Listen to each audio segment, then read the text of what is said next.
Menurut teman-teman, apa itu komunikasi asertif?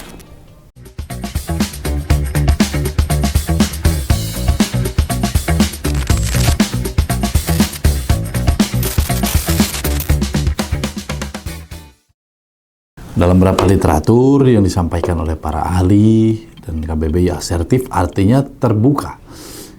Jadi kalau kita kaitkan, komunikasi adalah menyampaikan suatu informasi dari orang pertama ke orang kedua, atau dari satu sumber ke penerima pesan, atau menyampaikan pemberi pesan ke penerima pesan, bisa jumlahnya banyak atau jumlahnya sedikit. Asertif dimaknai terbuka.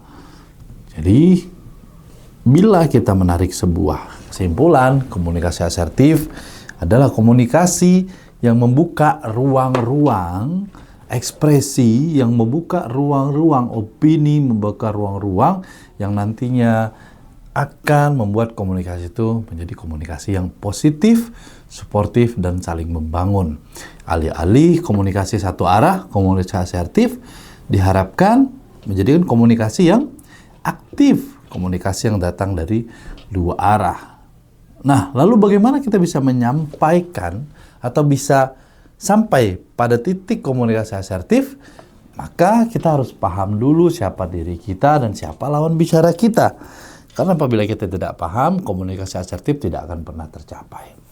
Jadi secara sederhana, komunikasi asertif ini di mana tiap-tiap orang mau menerima saran dan mau menerima nasihat, mau melengkapi dan siap juga untuk dilengkapi.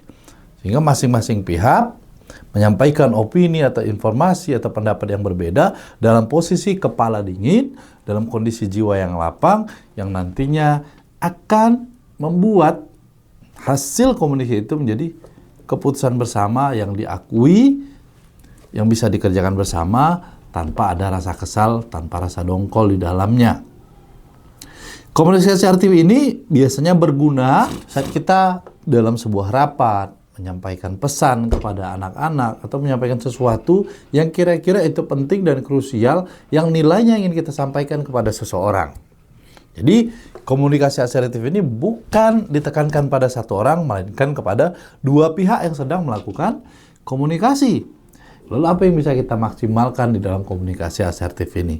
Jadi, komunikasi asertif ini bisa dilakukan dalam posisi yang setara, bisa dilakukan dalam hubungan yang berbeda, tingkat 1 dan tingkat 2, atau bisa juga disampaikan dalam posisi yang tinggi sama tinggi. Dalam demokrasi, komunikasi asertif ini harusnya menjadi komunikasi yang utama. Karena apa? Demokrasi itu menghendakkan semua orang berada dalam posisi yang sama, setara, seimbang, dan diberikan kebebasan bersuara, bukan dibatasi oleh kekuasaan tertentu. Tapi sayangnya, komunikasi asertif ini hanya dibahas di perusahaan-perusahaan saja, dibahas di kalangan-kalangan tertentu saja, tidak menyeluruh. Makanya kita lihat saat ini banyak kemandekan-kemandekan kepemimpinan karena komunikasinya terlalu struktural, sehingga lupa memasukkan nilai asertif di dalamnya. Nah, menurut teman-teman, seberapa penting komunikasi asertif dalam proses kita menjalani kehidupan? Baik itu sebagai orang tua, sebagai seorang pejabat, sebagai seorang guru. Misal di sekolah, antara guru dengan siswa, komunikasi asertif bisa dilakukan dengan cara yang soft, pendekatannya. Jadi pendekatannya tidak frontal, namun dikomunikasikan dengan nilai, dengan cara yang berbeda, dengan gaya yang santun, dengan gaya yang menyentuh. Sehingga orang akan mampu menerima pesan kita secara baik dan meresponnya juga dengan cara yang baik.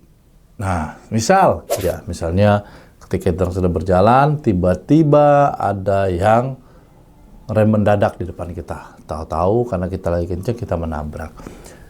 Alih-alih kita berdebat, kemudian saling maki, marah, dan saling tunjuk siapa yang salah, kenapa kita tidak mencoba membuka pembicaraan itu dengan komunikasi asertif?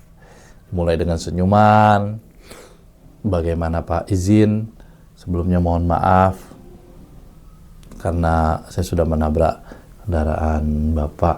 Karena memang di depan tadi Bapak tiba-tiba menabrak mobil. Barangkali apa yang bisa kita lakukan? Karena ini kan kejadiannya tidak dapat kita duga. Lalu kita mengatakan, "No, Bapak rem mendadak. Ini gara-gara Bapak, lihat nih motor saya pecah." Nah, ketika kita terlalu reaktif, maka komunikasi asertif tidak akan bisa dibangun. Jadi komunikasi asertif ini memang butuh latihan. Jadi bukan sekedar kita tahu teorinya, tapi kita tidak praktekkan. Tapi ya butuh latihan. Kita berupaya dalam setiap kondisi harus tenang. Tenang. Kata kuncinya adalah ketenangan, keterbukaan pikiran, kelapangan hati. Komunikasi asertif bisa menyelesaikan semua masalah dengan kepala dingin. Nah, lalu bagaimana teman-teman di lapangan? Sudahkah menjalankan gaya komunikasi asertif dalam karirnya, dalam proses berkehidupannya? Kenapa? Agar hidup kita damai, hidup kita tenang, dan meminimalisir konflik yang sebenarnya tidak perlu terjadi dalam hidup kita. Subhanakallahumma wa bihamdika asyhadu an la ilaha illa anta astaghfiruka wa atubu ilaik.